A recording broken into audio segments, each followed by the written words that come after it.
ایک ہے نماز ہم پڑھ لیتے ہیں، آپ نے سارا پڑھ لیا، سارا تعدیل ارکان بھی کر لی، لیکن اگر آپ کا اللہ کے ساتھ ڈائریکٹ کمیونین اور ڈائریکٹ کمیونیکیشن قائم نہیں ہوا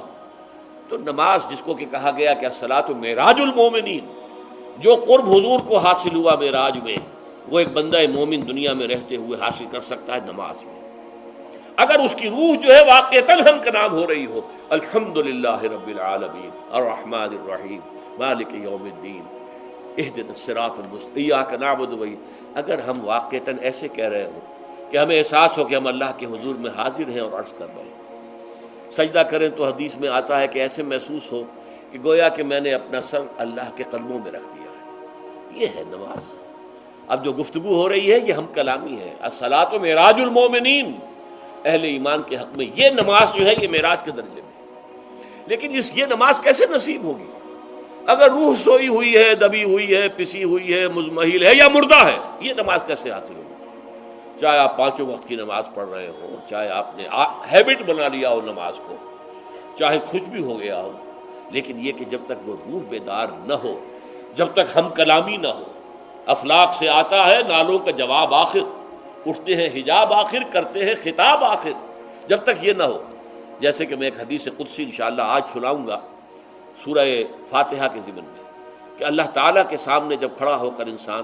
جب کہتا ہے انی وجہت وجہی للذی فطر السماوات والارض حنیفا، دائیں بائیں سے بالکل اپنا تعلق کاٹ کر میں نے اپنا رخ کر لیا ہے اس اللہ کی طرف جس نے آسمانوں اور زمین کو پیدا کیا۔ اب یہ توجہ وجہ تو اگر یہ تو ہے چہرہ تو ہم نے کر دیا خانہ کعبہ کی طرف، اندر سے ہماری روح متوجہ نہیں ہوئی، وہ سوئی پڑی ہوئی، اسے پتہ ہی کچھ نہیں کہ کیا ہو رہا ہے، تو اس صورت میں وہ کیا ہے؟ ظاہری بات تو پوری ہو گئی، نماز کا ثواب ہو جائے گا، فرض کی ادائیگی کا ثواب مل جائے گا، لیکن وہ اصل نماز تو حاصل نہیں ہوتی۔ یہ ہے وہ بات کہ وَإِذَا سَأَلَكَ عِبَادِي عَنِّي فَإِنِّي قَرِيبٌ، اے نبی جب میرے بندوں کی روحیں بیدار ہو جائیں، توانا ہو جائیں، حیات تازہ سے وہ ہم کنار ہو جائیں، اور پھر وہ میرے بارے میں پوچھیں، وہ میرا تقرب حاصل کرنا چاہتے ہیں، تو آپ سے پوچھیں تو کہیے میں قریب ہی ہوں، اجیب دعوت الداع اذا دعان، یہ ہے وہ دعا، میں ہر پکارنے والے کی پکار، ہر دعا کرنے والے کی دعا کو سنتا ہوں، قبول کرتا ہوں، جواب دیتا ہوں جہاں کہیں بھی مجھے پکارے، اذا دعان۔ اس میں در حقیقت وہ مفہوم آ گیا ہے there and then where ever، آپ اپنے گھر میں ہو کر پکاریں اللہ کو، آپ بستر پر لیٹے ہوئے پکاریں اللہ کو، الذین یذکرون اللہ قیاما وقعودا وعلی جنوبہم، ہاں ٹھیک ہے، بعض مقامات بعض اوقات قبول دعا کے لیے زیادہ سازگار ہے، حرم میں جا کر دعا مانگی جائے، اور منا میں عرفات میں خاص طور پر، جبل رحمت پر خاص طور پر، ملتزم جو ہے کعبے کا اس پر خاص طور پر، وہ ایام بھی ہیں خاص، لیکن یہ نہیں ہے کہ بقیہ دنوں میں آپ کے اور اللہ کے درمیان کو بڑا فاصلہ ہے۔ یہ سارا دنیا میں مشرکانہ نظاموں نے تصور پیدا کیا، اللہ تو دور ہے دور ہے دور ہے دور ہے، پاک ہے پاک ہے پاک، تم ناپاک ہو ناپاک ہو ناپاک ہو، اور تم تو بڑی پستی میں پڑے ہو، تم اللہ سے براہ راست ہم کلام نہیں ہو سکتے۔ کوئی درمیانی چاہیے، کوئی لنکس چاہیے،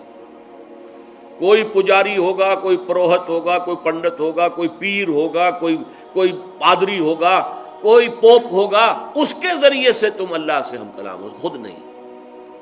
اور جب ذریعے بیچ میں آ گئے تو ان کی مٹھی گرم کرو،